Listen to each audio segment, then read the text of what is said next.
we do cheers. Yeah, I mean, we do cheers.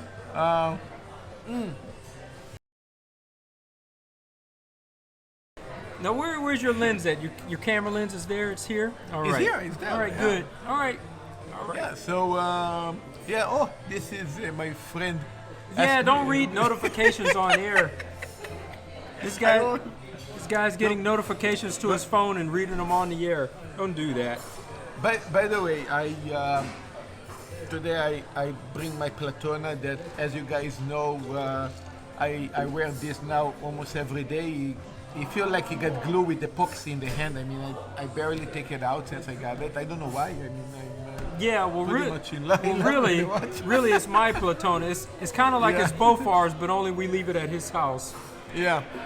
I mean, I never own a Platona. You know, we already talked about this. You never own your Platona. You just pass to the next generation, even so that the next generation look worse than your proper generation.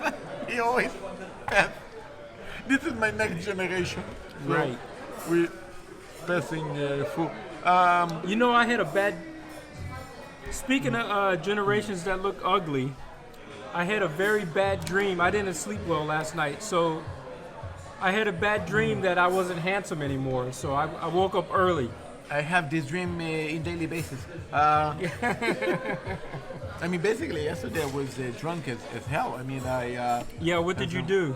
I was open yesterday. I had some cars. Actually, a guy from Singapore. Yeah. Awesome guy. And he had the watch. And by the way, today we checked some amazing watches. You guys are going to see the images later. The Bluesy that you got interesting on. Yeah, I'm interested in a Rolex Bluesy. And I saw that Bluesy, he actually had this watch, and it's the only watch he has. Yeah, so you saw the watch yesterday. For and 23 years. Coincidentally, you meet with me today, and I'm looking at the same watch. And the same watch. Yeah. He have that watch for 23 years, guys. They basically, we are 2023, so basically, he brought it in the year 2000. And do you know how much you pay for it? Retail in Singapore. I don't know about Singaporean dollars. If we're saying in USD, $7,000. About that, yeah. About that. And yeah, it's a two-tone. Wow. Whoa, hold on. You're getting things mixed up. You said it's a Tudor. I thought it was a Rolex. Two-tone. Like dual. Oh, two-tone. Yeah, it's a two-tone. Two-tone. Oh, man, your accent sounds like sorry, Tudor. Sorry. My bad English, as you guys know. It's a Tudor. It's a two-tone. Two-tone. Okay. Got it. I mean, it's amazing how, we know that comparing to last year, how we call it the hype or the bubble with the prices. I mean, even now, the prices is way beyond the price that he paid at the time. I mean, today you can sell that watch for, I think, and actually we saw the watch today for, I think was 1.5 million, 1.7 It's actually closer to 1.6 million with the tax in. I think which 1.6 million Japanese yen, that is. In dollar, I guess would be around 11, 12K, something like that. Yeah, let me get this right for you. Is almost nearly double. How much is 1.6 million Japanese yen in USD? 12,000 USD for this watch. He bought it. Actually, I think he paid. And this piece was naked with no box and papers. They want 12,000 USD. Yeah. I mean, I think personally that guy. I think I was drinking a lot, so I didn't really ask him. But I assume that he doesn't have the box and papers because at the time, you used to buy the watches. Especially when you are not really a watch collector, so you don't even thinking about saving the boxes, the papers. You just throw away everything. It's like, hey, I'm not going to sell it. I don't need the box. I don't need even the receipt. Yeah, people in the 70s, they're like, oh, all I need is a watch. All of this extraneous stuff, let's just chuck that inside the garbage. Look, it's the same. It's the same thing as buying a pair of shoes. You have shoes, right? Yeah. Do you keep the box paper? Now I do. I do now because it's Okay. yeah. Ah, wow. So I this is keep the thing. I didn't know. I keep it in case I want to sell the shoes. So actually, this is interesting. Because I keep the shoes in good quality in case I want to sell them and upgrade to a higher tier of shoes. So I keep the box and the paper. So so there is no value basically to keep shoes in box and papers. How we say? Wow. It is. I never thought about that. It doesn't make the presentation. Sorry. It doesn't make the value of the shoes go up. But at the same time, it almost makes the value of the shoes go up.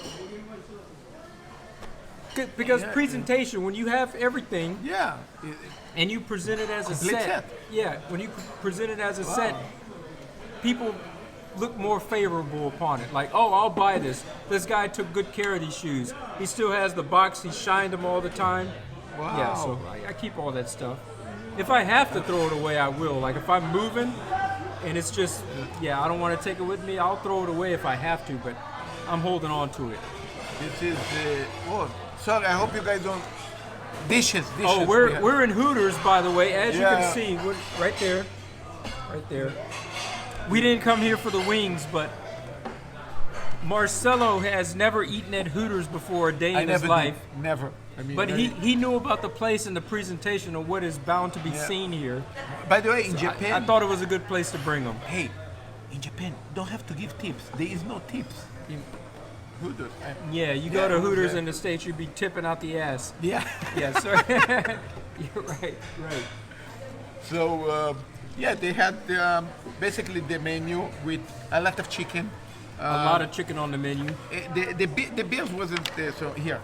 I want to say he was satisfied with almost everything that we ate, with the exception of the beef slider burger. Yeah. And the beer was so tiny and small. He tried ranch sauce for the first time today. Would you get that thing out of here? He tried ranch sauce for the first time and he didn't like it. It was too strong for him. It was kind of, I don't know, too much, maybe garlic and too. Well, the Cajun sauce, that they had on the chicken was too much for me. Yeah. Even as an American, I thought it was too much. They put too much seasonings on this chicken. Yeah, who knew too much of a good thing on chicken is a bad thing? But look, I was eating. I actually was working with Cajun. Cajun is nice, but that was like. Yeah, it was. It was really strong, man. That was really strong. It took me twice as much time to finish the chicken than you ate. Yeah, you just kind of devoured it. Guys, but by the end of it, you look sick. I was. Guys, soon we're going to another bar with proper beer. I'm drinking Samuel Adams. And I'm drinking a Brooklyn Lager. I mean, I'm representing the Bronx, but they don't have Bronx brewery, so it's the next best thing. They don't even have Manhattan Brewery. Yeah, I thought once I thought I actually liked Samuel Adams. He looked very kind of pale. I don't know. I wasn't. Yeah, the New York folk, we don't really care about the what do you call it, the Boston guys that much. Yeah, it seems I did a mistake, but it's okay. I told you just to stick with the Japanese beer. They had the Kirin. I hate the Japanese beer. You hate Japanese beer? Japanese beer is the best in the world. That's top of the class. You see, that's why I have him here. Yeah. You guys should listen to him, not to me. I say the only beer that can really compete with Japanese beer is German beer. Yeah, German beer is really that good. It's German not bad. beer is amazing. I love German beer. I don't like Japanese beer. I love Japanese beer. I love it. Yeah. All right. So, anyways, we went to these places, and what else did we look at? I was looking for a two-tone bluesy. I was also looking for a Tudor Black Bay 58 in black and red. I was looking for the Black Bay gold 54. Also the 54, but the and 54 I was looking. Wasn't.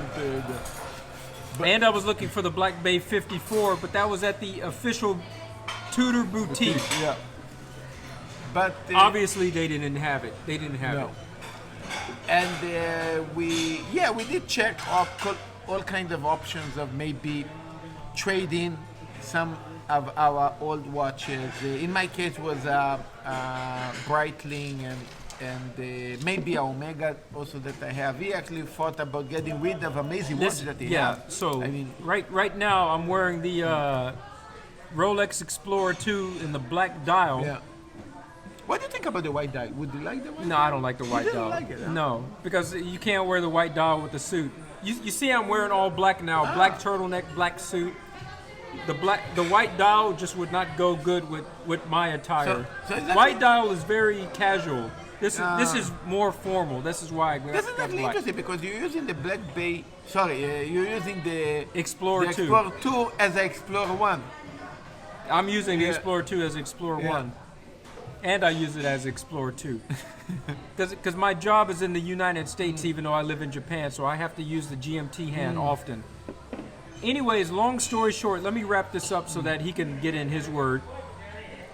I would have got good value trading in this Yeah. watch, and I was going to put the money towards the two-tone Submariner, but I'm not sure if I necessarily want it. I'm kind of falling in love with this watch, so I'm not Yeah. sure if I And- really want to trade it in. And also you have a full set on this. I got a full set, and- box and papers, And she showed us a naked piece. a naked piece, yeah. That he That actually costs liked more. it. It was. It looked nice. It does. It's a violet dial.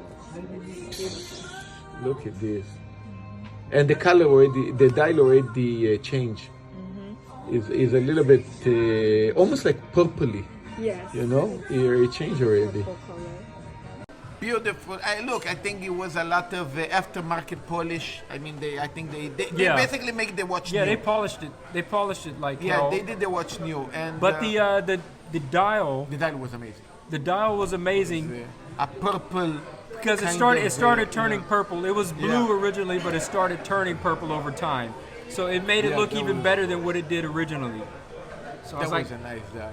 it's something I really got to think about. Am I going to trade this in and then pay the difference in order just to get that watch? Or do I just keep this, forget about that watch and buy like a Black Bay 54 or something like that? Have a Black Bay 54 and this. That way I have my GMT and my Submariner or a Submariner type of watch. But- or do I trade this in and get the Submariner and get the Tudor GMT version of this, the Tudor Black Bay Pro? Do I get a Tudor Black Bay Pro Submariner, or do I keep this and get a Black Bay 54? So Yeah. I gotta weigh the options If you guys contribute to the conversation, to my decision to making. the Yeah. you guys can write some comments and then we can figure out and discuss about Right. it later. The thing is that I personally, and it's not a biased thing. Maybe I don't know. I mean, I don't own an Explorer 2. My wife actually owned the Explorer 1. I love that watch. Yeah, I never liked the Explorer 1, and I started to fall in love with it because it looked very nice.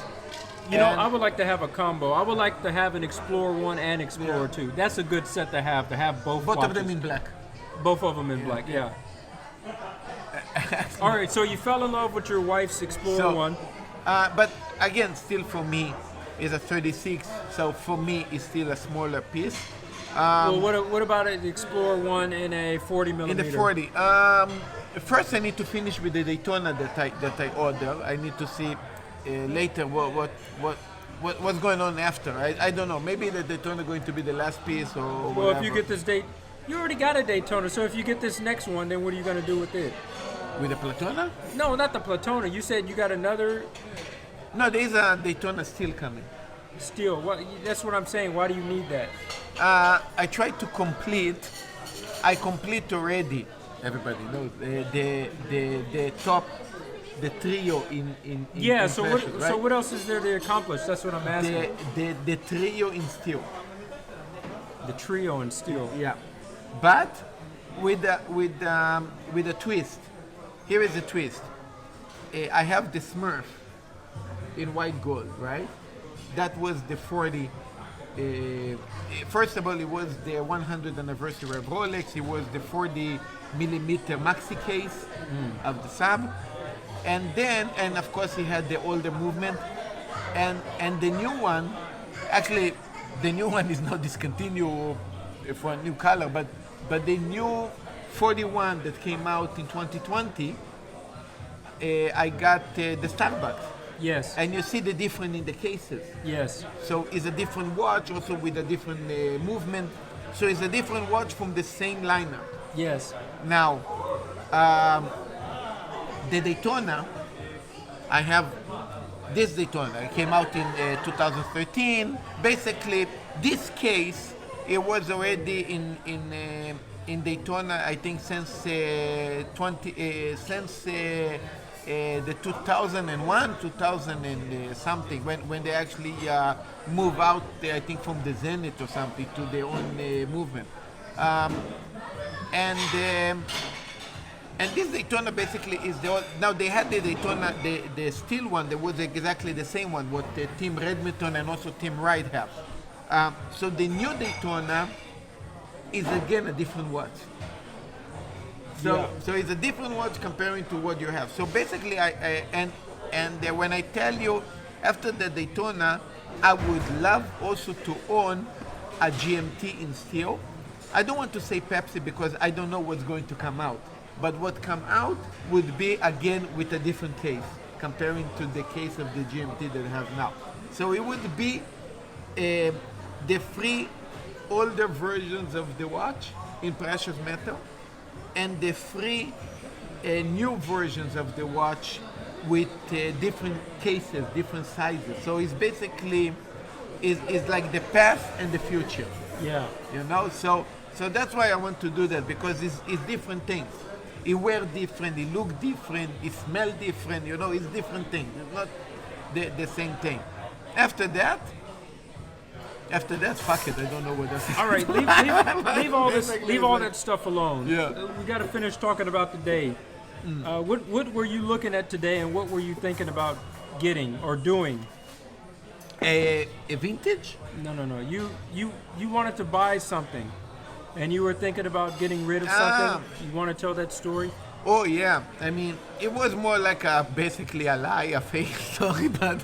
No, it sounded like a pretty real story to me. Yeah, it was with the, we're talking, no. Yeah, no, he's right.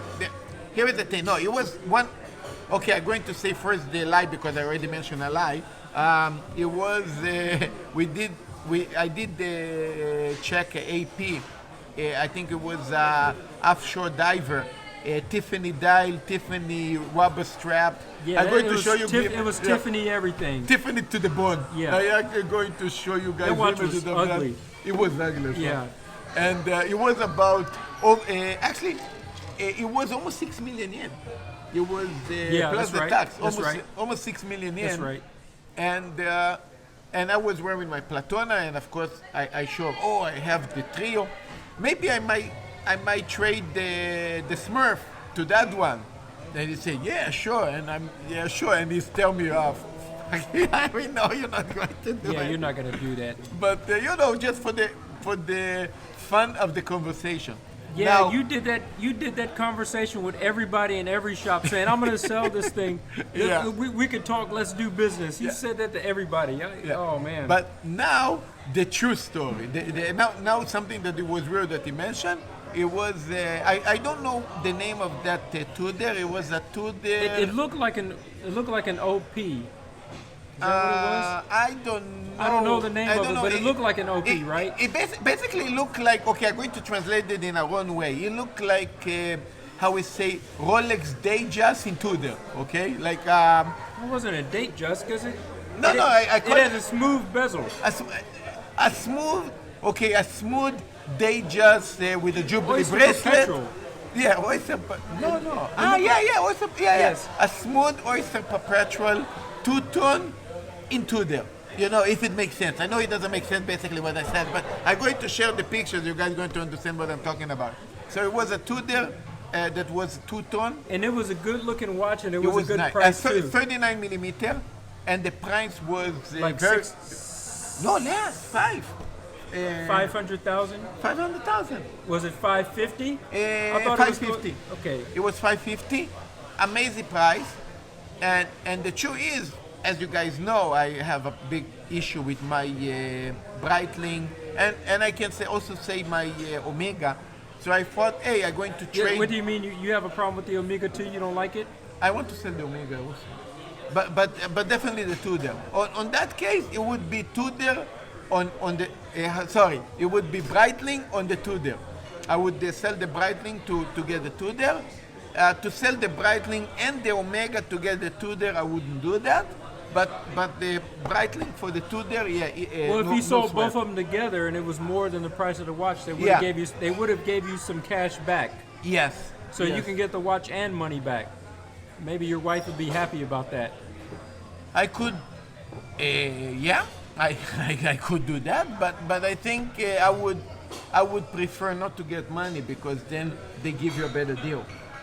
Yeah, that's right. So I would. They give you better deals. Yeah. Obviously, they give you better deals with trade-ins. So that's my whole purpose about trading this in to get that two-tone. Yeah. So I would trade something that I know that I need to add more money. The Breitling, I would need to add more money for that Tudor, and I would add a little bit more. I don't know how much a little bit more is. Maybe $1,000, maybe a little bit more than 1,000, but I am pretty much sure that for the price that I saw that Tudor, well, the money was saved there. It was very, very steady. The Breitling, I already brought the gray market used, so. I pay for my Breitling the same price that we saw the Tudor today. Yeah, but you might not be selling it for that price because it's probably lost value, to be honest with you. It's a Breitling. No, here is the thing. You're right, but how much you really lost is a big question mark because the watch already was bought in a huge loss. Yeah. It was a watch that was selling for. Just for you guys to understand, that Breitling was retail for 1.2 million yen. 1.2 million yen. When you sell it, tell them that you were the original owner. You got the box. I have, of course, everything. But of course, the original owner is Takashi something, whatever. You don't disclose. I don't look like Mr. Whatever this guy is. You don't disclose that information. You tell them that you were the first owner. Okay. Right. Okay. No, they will see by the papers. Breitling used to write down the names. Yeah, you have even his address. The guy lives in Osaka. You're screwed. You're screwed there. I think it was Osaka. I think Osaka is the papers there. I think once my wife saw his address, everything is like a big paper. It's bullshit. Well, the trade-in that they were going to give me for this with the box and papers, they were going to give me 900,000 Japanese yen. And in order to get that two-tone Submariner, I would have to pay the difference in price, which is $5,000 US. I have to give $5,000 US on top of this in order to get that Submariner. I'm really thinking about it. I don't know what to do. So tell me down inside of his comments section what I should do. And if I snag this video from him and re-upload it to my channel, then down inside my comments section, please let me know what I should do. Yeah, if you want, we can share the video. Yeah, sure. Right. This video going to be with small twists on the video, but basically this video going to be shared in both channels. So no worries about that. Okay, sounds good. Yeah, sounds good. All right. Cheers for. Anything else about today? Let's try to wrap up in the next minute and a half. Yeah. Wow, I mean, the thing about that Tudor, what attracted me most, and call me primitive or whatever, is the gold part, is the two-tone. He kept asking me. He says, "Do you think it's real gold?" And I was like, man, when have they ever not putting real gold on a luxury watch? Of course, it's real gold. I mean, look, I'm going to tell you why. Look, we know that Tudor doesn't make a coating, okay? Yes. But they did something very similar to coating. So for instance, they used to a very thin layer of gold wrapping steel. So when I saw the Jubilee in gold, I don't know if you guys if they are talented enough to in each part of the Jubilee a steel piece to we wrap it with gold. Oh, this is a real, like a Rolex Jubilee, real gold in the middle. So this I couldn't really tell. So that was basically my issue. So it got missed on translation, but how much gold it is there? Right. But they look good. I mean, we know that when you scratch the gold, it's not coating. It's not something that will peel it off. It will be already, if it's a thin layer of gold, it just will tend, and you really need to scratch it a hell just to make a hole in it, I guess. But Right. it will stay. But yeah, it was stunning. It was shiny yellow gold, stunning.